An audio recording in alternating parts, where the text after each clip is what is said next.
Je voudrais faire une autre vidéo ce soir, liée en fait aux trois précédentes, la solitude et en fait le désir sexuel. Le problème, c'est que les hommes, lorsqu'ils vont s'approcher d'une femme, c'est pour la niquer. Maintenant, en très grande partie. C'est pas pour apprendre à la connaître, fonder un foyer, etc. Et c'est la même chose pour les femmes en fait. Les femmes vont vouloir de l'attention. Elles vont pas prêtes à s'engager. Elles vont dire oh, il a plus d'attention, il a plus d'argent, etc. Boum, on saute. Parce que, faut bien comprendre, je pense que les femmes ne se sont jamais senties aussi seules comme les hommes. Mais elles se sentent pas seules de la même façon. Parce que elles ont de l'attention. Si vous êtes une femme sur un réseau social, sur une application de rencontre, vous êtes bombardé de messages. Vous avez l'embarras du choix. Mais comme en fait, le choix semble illimité, mais les options sont très restreintes. Et ce qui est la tragédie dans une femme, c'est encore plus fort qu'un homme. Chaque fois que vous, un, perdez votre virginité, deux, accumulez des body count, des partenaires sexuels, votre valeur, elle est comme ça. Vous le vouliez ou non? Parce que vous perdez la capacité à vous attacher en tant que femme. Alors que les hommes, nous, comme on a la rétention séminale, on est capable de beaucoup plus guérir plus vite, de maintenir notre énergie, de nous améliorer. Les femmes n'ont pas cette possibilité. Les femmes ne peuvent pas pratiquer la rétention séminale. Elles ont leurs règles, point final. Même lorsqu'elles prennent la pilule, voilà, leur cycle hormonal, leur corps est plus fort que ça. Pourquoi les femmes se sentent seules aujourd'hui? Donc, je vous parlais des médias sociaux, mais je vous disais aussi que finalement, à cause du désir sexuel non maîtrisé de la part des hommes, en fait, il y en a qui déjà vont avoir toutes les femmes qu'ils veulent. Donc il y en a forcément, on ne peut pas s'occuper de 100 ou de 1000 femmes. Il y en a d'autres, au contraire, ils vont pas avoir le choix. Donc lorsqu'ils vont sauter une femme, lorsqu'ils vont sauter sur une femme, bah, ils vont le faire parce qu'ils sont l'esclave de leur désir sexuel. Parce qu'ils sont pas sur la voie de l'amélioration. Et le plus difficile à comprendre dans tout ça, c'est que c'est moi, premier, c'est qu'on fait partie de ce problème-là. C'est lorsqu'on choisit d'avoir des relations sexuelles superficielles, ou lorsqu'on choisit juste de sortir avec quelqu'un pour le cul, ou pour tout ça, avoir friend with benefit. Rien de pire. Il n'y a rien de pire, croyez-moi. Je vais vous parler de deux histoires. En 2021, juste avant que je commence la rétention séminale comme style de vie, je sortais avec une femme qui avait 45 ans. Peu importe son nom. Elle était belle. Elle était vraiment bien foutue. Elle était bien conservée. Elle était intelligente. Elle était douce. Elle était très féminine. Elle avait des jolis hanches, des jolis seins. Elle avait 45 ans. Pas d'enfant. Et elle ne savait pas si on l'en voulait en fait. Et moi, ça me semblait bizarre en fait. Parce que j'apprécie énormément sa compagnie. En fait, je savais aussi que j'étais juste là pour coucher en fait, pour éjaculer. Et un soir, quand j'y repense, ça me fait mal. Un soir, on venait de coucher ensemble. Et là, je la vois, elle est dans son lit, comme ça, elle tient sa couette, elle est assise, elle me regarde, je suis en train de partir.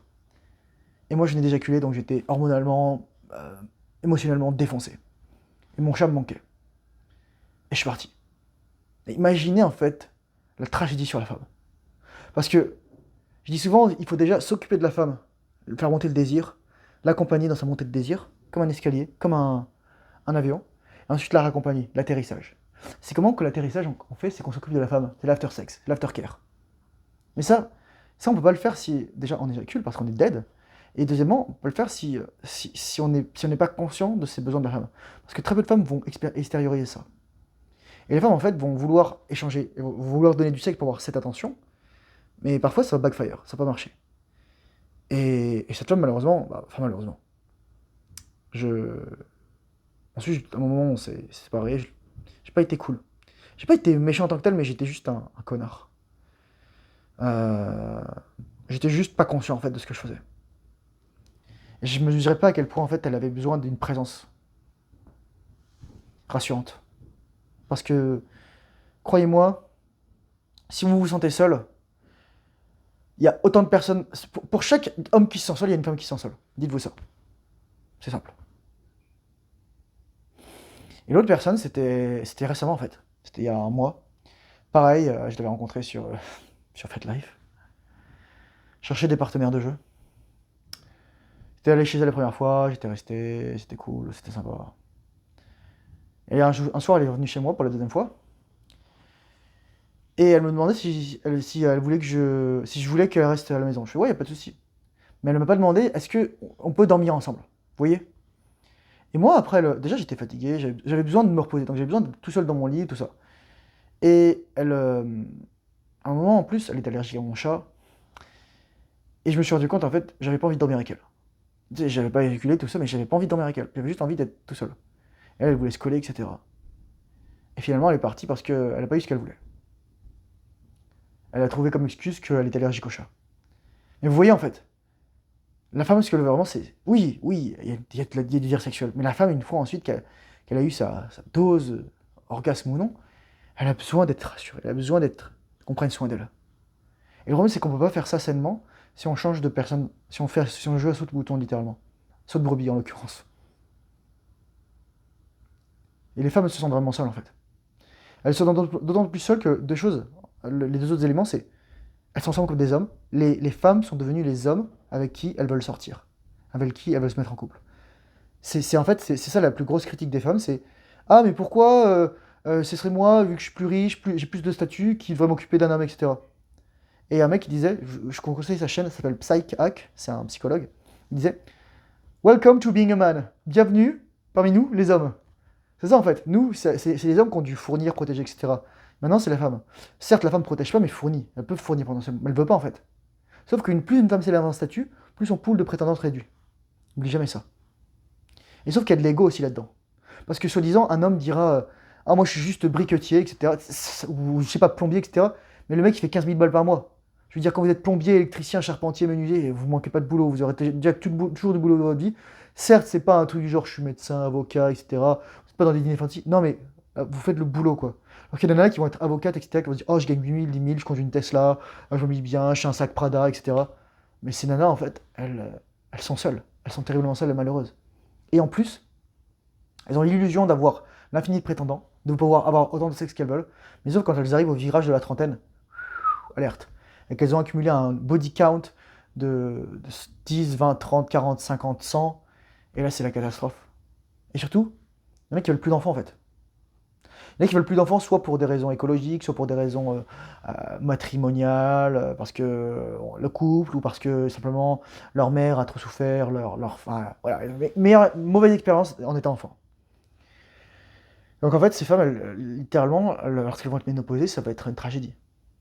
Moi je vous dis les gars, déjà, on se rend pas compte le lien entre la mère et l'enfant. Et je ferai une vidéo là-dessus, mais je voudrais vous parler, il y a quelqu'un qui a commandé sur les microchimères. En fait, il faut savoir que lorsqu'une femme est enceinte, il y a des cellules du fœtus qui voyagent dans son corps, qui traversent la barrière placentaire utérine. Et elles restent en fait, ces cellules. Et elles sont une proportion dans certains tissus de 1 pour 1000. Et donc dans ces cellules, il y a l'ADN du fœtus, du bébé. Mais donc c'est-à-dire qu'il y a aussi l'ADN de l'homme, si vous comprenez ça. Donc c'est pour ça qu'il y a un rapport très particulier entre la mère et l'enfant, beaucoup plus fort qu'il y a entre le père et l'enfant. Bref, tout ça pour vous dire, les femmes se sentent très seules. Et c'est pour ça qu'en fait, moi je dis toujours, soyez bons, car vous ne savez pas quel combat chacun mène en secret. C'est pour ça que les femmes ont l'air d'être... Les femmes sont des expertes de la dissimulation et de la manipulation. Nous, les hommes, on n'est pas mauvais non plus, mais les femmes sont des expertes. Surtout lorsqu'il y a l'intérêt, en fait. Exprimer leurs besoins, etc. Et ça va aussi dans le sens ne pas exprimer leurs besoins. Dans le sens où leurs besoins émotionnels. Et donc c'est à vous, finalement, de devenir un partenaire de qualité pour faire en sorte que... On n'a plus ce problème, en fait. C'est à nous d'élever le niveau de conscience pour plus que... soit les hommes, soit les femmes ne se sentent seuls, de s'améliorer, etc. À voir si... Moi, je pense pas que la polygamie soit stable à long terme dans une société. Et c'est pas moi qui le dis, c'est pour ça que les Romains et les Grecs, en fait, ont mis en place la monogamie, et qu'ensuite ça a été adopté dans le christianisme, dans certaines parties, au moins en tout cas du christianisme. Parce que faut savoir que dans certaines... S'il y a des gens qui lisent la Bible, ils disent « Oh, regardez, Abraham, Moïse, etc. » Ils avaient plusieurs femmes. Ils étaient juifs, premièrement. Deuxièmement, encore une fois, c'est un livre mythologique. Donc ouais. À quel niveau de conscience êtes-vous? Quel cerveau, en fait, commande? Est-ce que c'est votre cerveau reptilien, malien, qui veut niquer tout le monde ou qui veut avoir plusieurs femmes pour avoir du statut? Ou est-ce que c'est votre cortex préfrontal et cerveau néo-mammalien qui vous dit finalement je veux m'épanouir avec une personne, je veux partager ma complétude avec quelqu'un d'autre, je veux développer une relation profonde. Et voilà. Sur ce, courage, force et honneur. Courage aussi aux femmes. Courage à vous les hommes aussi. Bonne intention séminale. À très bientôt dans une prochaine vidéo. Bye bye.